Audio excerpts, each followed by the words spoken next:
comfortable, dog. Hey, welcome to M3 Marriage. I'm Jamie. And I'm Sandra, and we are here to help you have mature, mindful, and meaningful relationships. Yep, that's right. Excuse us laughing. Rona has decided she will not sit on the Well, floor today. she's a princess. Pretty princess. She's a princess, and she needs to, she needs to be up here with us. She can't be on the floor. Well, she got her hair cut. She did get her hair cut. She wants to be seen. She does. She does. So, speaking of princesses, you're a princess. You look all pretty pink and red or whatever. I'm kind of colorblind. I miss that. What color is that? I think it's kind of a fuchsia. Oh, there. See, I don't know. See, it's these either red. Cute boots that I had to. Those are cute. I had to find a sweater to match my cute boots. Okay. So, all right. Yeah. So today is February 5? Yeah. I can't even believe it. I think January just kind of was a flash. Yeah. So. Yeah.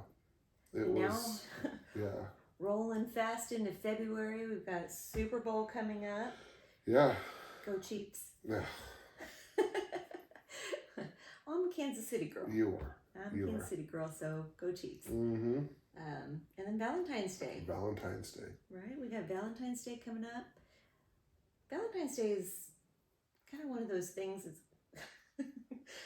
a mixed bag for people, right? Yeah. Like, well, there's so many heavy expectations of performance. Yeah. Like I have to do this grand gesture to prove that I love you. Yeah. And we've kind of, I don't know, maybe our whole marriage, it hasn't been like... Yeah, we have a different theory about Valentine's Day. Yeah, I mean, it's fun. Maybe we sometimes will go out to dinner or something, but I don't know. Maybe a long time ago, we just kind of said we don't have those grandiose expectations for Valentine's Day in particular because we just choose to live every day celebrating our love for each other. But yeah, I still can see the value in making some special time together because that is what it always takes for marriage and those relationships. Well, I think the pressure comes from I don't show her or him that I love him enough the rest of the year. This has to be special. Right. I gotta, because she has to know, and I think that's that really does a disservice to your marriage. Yeah. Yeah.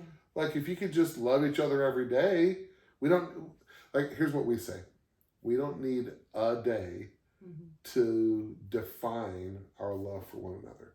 We make sure that we show each other every day that we love each other. We do.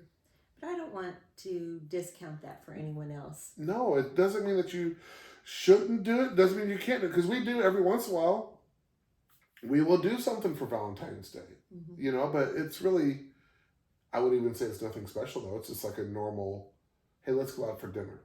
Well, what I find sometimes is we'll realize, we haven't done something specifically special in a while. This is a good time to dress up and go out. And I think even the past couple of years, maybe we've gone on a double date. Have so that's kind of fun too. Last year we did La Love Shack. Oh, we did. That's right. Which was a pop-up. Little fun thing. That was fun. I remember that. Really fun. Yeah, that was pretty good, man. That was really good.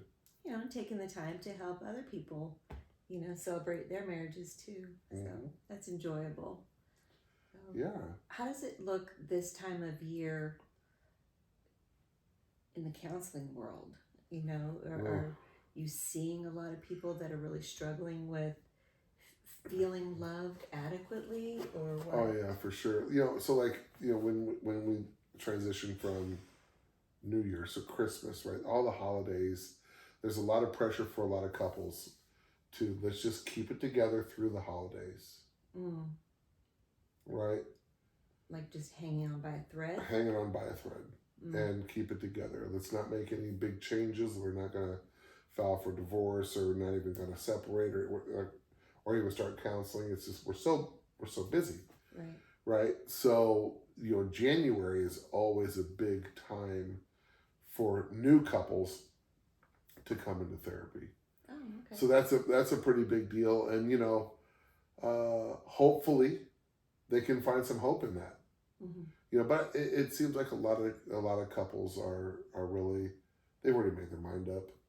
Mm. One of them has, right? It's typically that's really the case, right?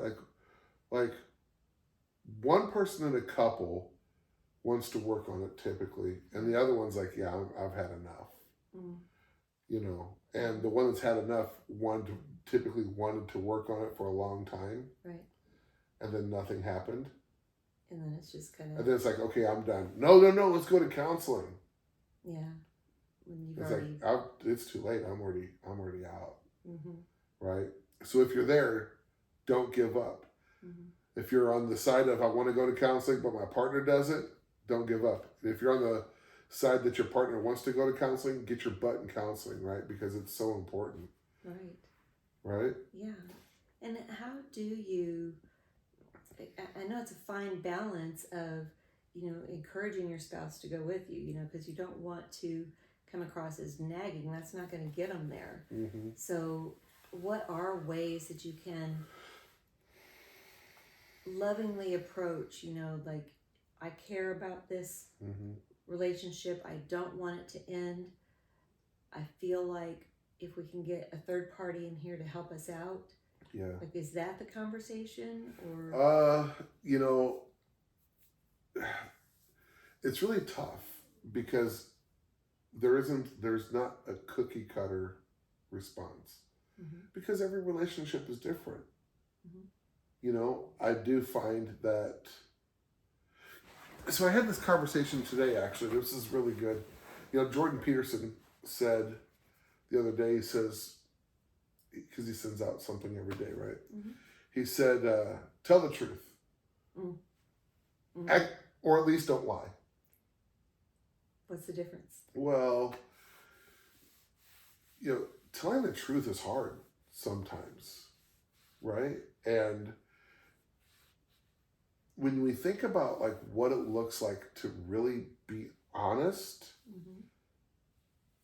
especially with your partner, there's a level of vulnerability inside of that. Like, man, if she really knew how insecure I am, or how anxious I am, or terrified I am, I'm gonna lose my job.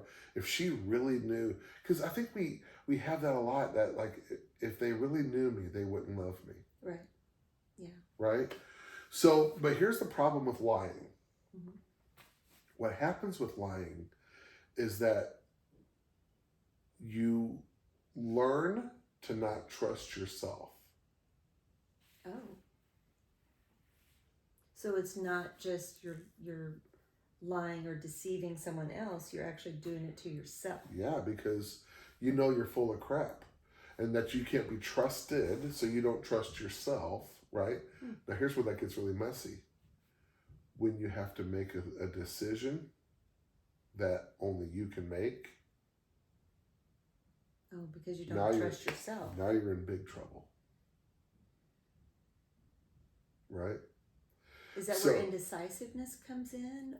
That's a whole different victim mindset. That indecisiveness is a victim mindset, right? Because it's like, well, I'm just so confused. I don't know what to do. Mm. That's avoiding responsibility, because then, if I don't know what to do, poor pitiful me, you'll help me out. And then, hey, well, you did this, not me. You can't hold it against me. You can't hold it against me. I said I didn't know. That's right. Mm-hmm. But I want to stay on this telling the truth. Well, at least don't lie, right? The way that really shows up in a marriage is this whole idea of mind reading. Mind reading? Yeah.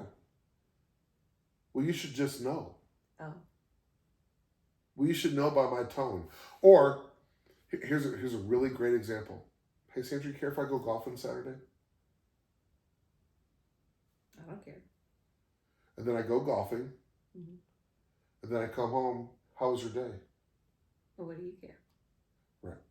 Or, well, I was super busy. You knew I had stuff to do. and I got the 3 kids, and I had to get this done, and I had to. You knew that, but you chose to go golfing anyway.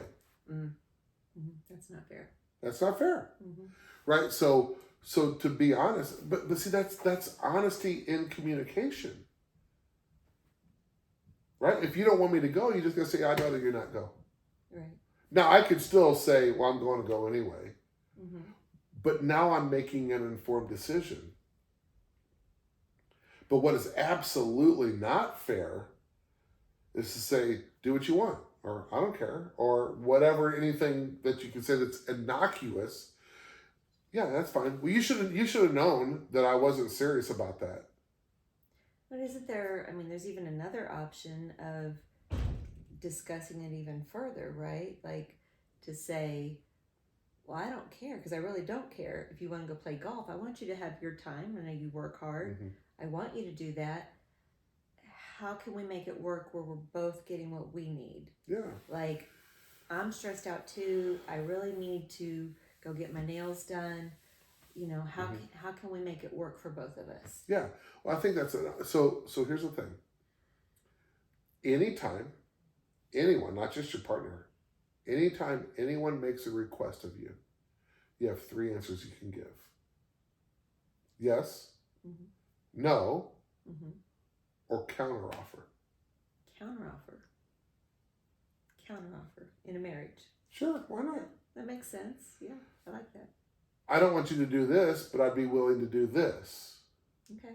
Or that doesn't work, but if you could go at 3, that would work. Yeah. So it's getting to what would work. Right. I mean, finding a way to be a yes. Yeah, that's right. Okay, I do like that. Yeah. So we talk about that a lot, but I've said it different in the past. How can I be a yes? Because I always want to be a yes for you. Hey, can we? Yeah, I want to. How do we make that work? Right. Yeah. Right? And that's really kind of a good strategy to not have to be the one that tells your partner no. Hey, I want to go to Cancun for 2 weeks. Yeah, I mean, I want to go to Cancun for 2 weeks too. How do you think we can make that work? Yeah. Well, I think we could do this and this and this. Okay, cool, got it. Well, how are we going to pay for this, and how are we going to manage this, and how are we going to make, right? If we can make it work, then yeah, I want to do that too. Let's go. And then you're both working together for the same goal. That's right. But if I think we can't go or we shouldn't go, and you say, hey, I want to go to Cancun for 2 weeks, I'm like, yeah, we're not doing that. Or I could even just shoot you down like, yeah, right, me too, and I want to win the lottery. Yeah. You know, I That's mean, right. it's you don't want to be cynical about it either. That's right. Yeah, that's good. I like that. Being able to find that middle ground and work from there. Yeah, and that's just a negotiation, right? And there's really not middle ground. Let's be clear about that too. Because middle ground would imply that it's 50-50. Or it's fair. We were just having a discussion about fair. There's no such thing as fair. It's not going to be fair. A healthy negotiation of marriage a lot of time is 90-10 or 80-20. And sometimes you get to be the 90 and sometimes you're the 10, and that's just how it works. You know, we talked a few weeks ago about that sacrificial part of being in a relationship, you before me. Well, that's the 90-10. Right. You know, sometimes you're the 10. What did we talk about recently? Oh, things being fair. It's like, it can't be fair for everyone. There's no way. Yeah. Yeah, fair isn't a thing. Not really. No, and we really do ourselves like a disservice to believe or think that something, whatever that thing is, would be fair in the first place. Right. I think in a marriage, it sometimes sets it up as a keeping score too. Well, that's exactly what happens. Well, I've done it for you your way 3 times now in a row. It's time for you to do my turn. Well, it might be 27 times before it's your turn.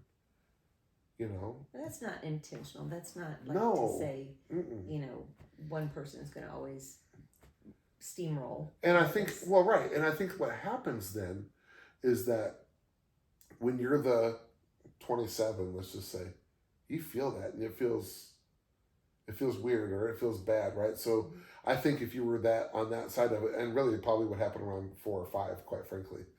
But I think if you're that person, what would happen is you would probably be thinking and starting to think about like, how can I help my partner get a win? Mm. Well, but even for the partner that's not winning, Yeah. that's the time where communication really needs to come in, Mm-hmm. because you have to, instead of holding it in and being resentful of it, you have to say, man, I'm really, Yeah. I know you're not intentionally doing this to me, but I'm kind of feeling like, Mm-hmm. I'm getting the short end of the stick. Yeah. And I know that's not what we've agreed to. That's right. And I don't want to feel that way. Yeah. So how can we come to something different? I think an important part of that, and I think this is really just an important part of all conversations in a relationship, is what's called the soft startup. Soft startup? Yeah. I don't know that I've heard that. Okay. So a soft startup is, okay, it's soft, which is opposite of hard. Mm-hmm. Or sharp, right? So a sharp startup would be, I never get my way. We always do what you want. Yeah. Right? Mm-hmm. If I start off like that, where does that put you? Defensive. Automatically, I'm ready to fight. Mm-hmm. I at least have to defend myself. Right. Right? Yeah. A soft startup is an I statement. Mm-hmm. I feel, mm-hmm. It seems, it appears. Mm-hmm. I might be missing something. Help me see this differently. Here's what it feels like for me. Here's what it seems like for me. Mm-hmm. Hey, I've noticed that. Mm-hmm. Right? Yeah.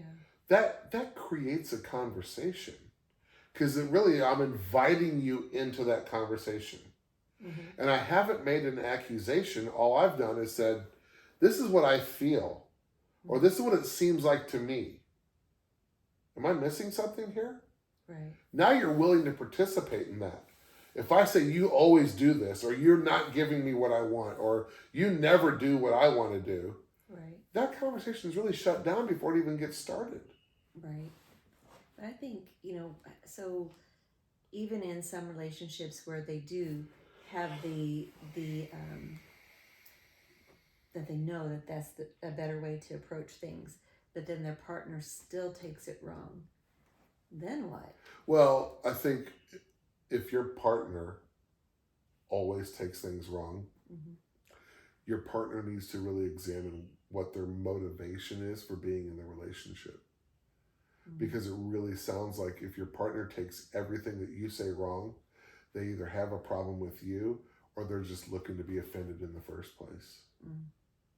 See, another one of those premises that you just have to have in a healthy marriage is you have to start at giving your partner the benefit of the doubt. Well, yeah, it has to start from even having an agreement. Mm-hmm. We have a contract, we have a commitment, mm-hmm, to these are the things we agreed on. We know that ideally we want our marriage to be this way. Yeah, that's right. And that I am not intending to hurt you. Right. And anytime that I approach you with something, even if it's uncomfortable, it is because I want what's better for us. Yeah, and that's right. I know sometimes I've even had to say to you, it's like, I don't even know how to get this out. I don't know. This might even come across wrong, and I don't mean it that way. Yeah.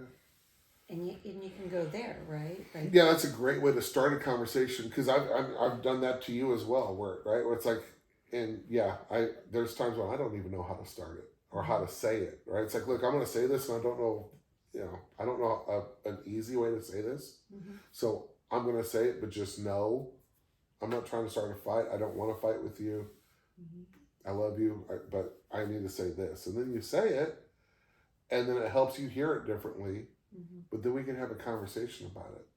Yeah. You gotta look at every conversation with your partner as any hard conversation. I think that would probably be better. You gotta look at every hard conversation with your partner as a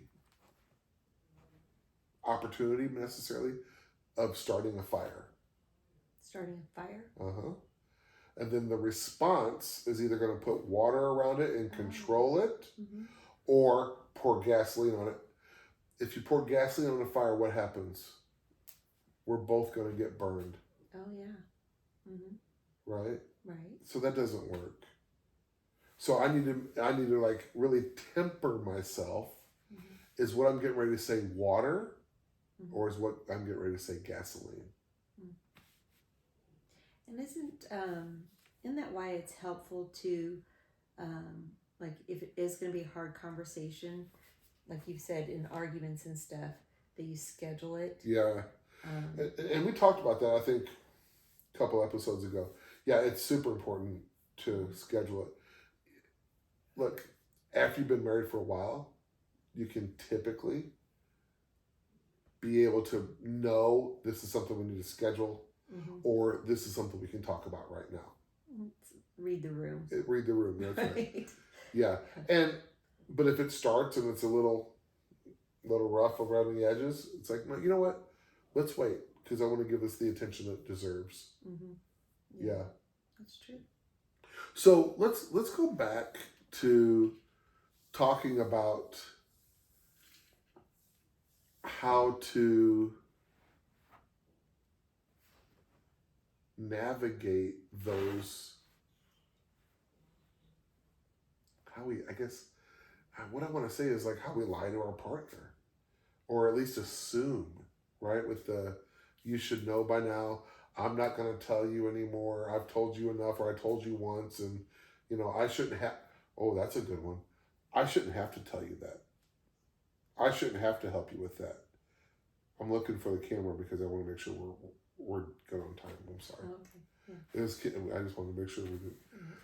We don't want to go over like 32, 35 minutes, right? Because we'll lose their attention. Yeah. And tonight I've got Bible study. She's got stuff to get to. That's right. She's a busy girl. So, what was I saying? I'm old.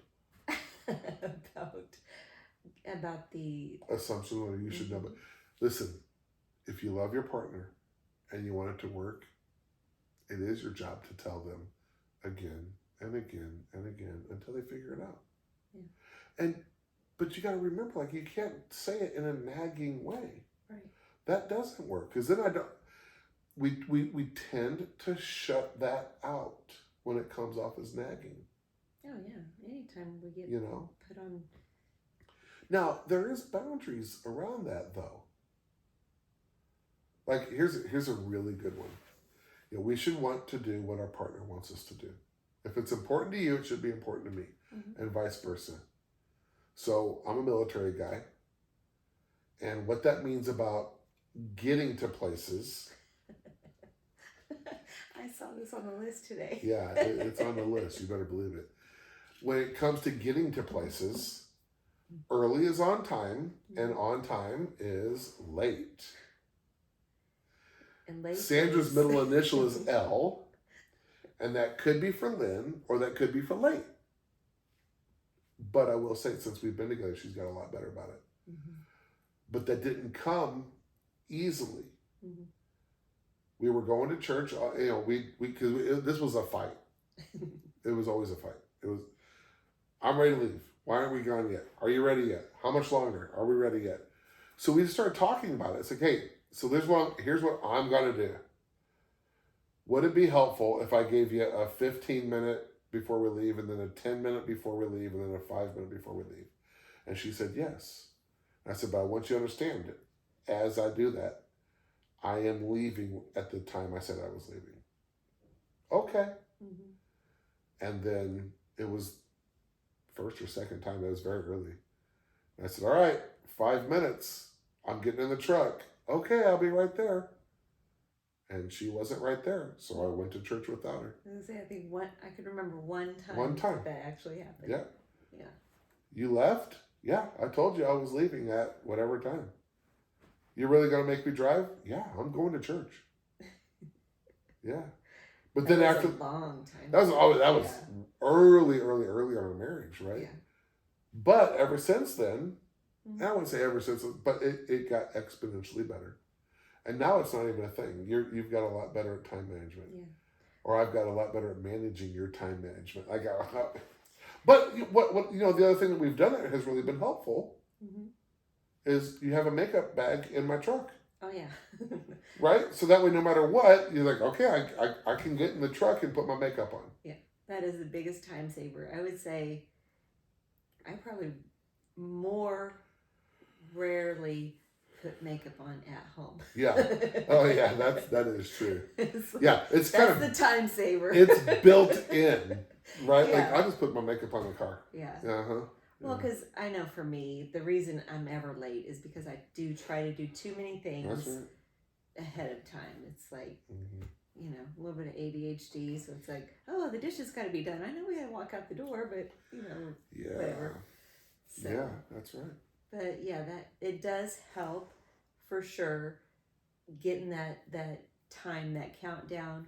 Now, where I still freak out is if I know that I've got 10 minutes and then you say 5 minutes. I'm like, nope. No. You said we were leaving at 9:15, but no, I know. I want to leave earlier now. No. Yeah, no. You're right. Okay. Yeah. So you'll be waiting because I kind of do that because that's fun. To watch her panic a little bit. Wait, what are you talking about? You said we're leaving. Yeah. And we got 10 minutes. Maybe sometimes I get mad, but. Yeah, that's I wouldn't fun. do that. No, she don't get mad. That's good. So what else?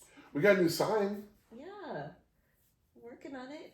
Working on. And some decorations. That's a really nice one there. You like that broken glass? And that one there. Oh, is that one broken? What happened there? It fell down. It fell down. Fell down, go boom. It did. Yeah. So. No, I like it.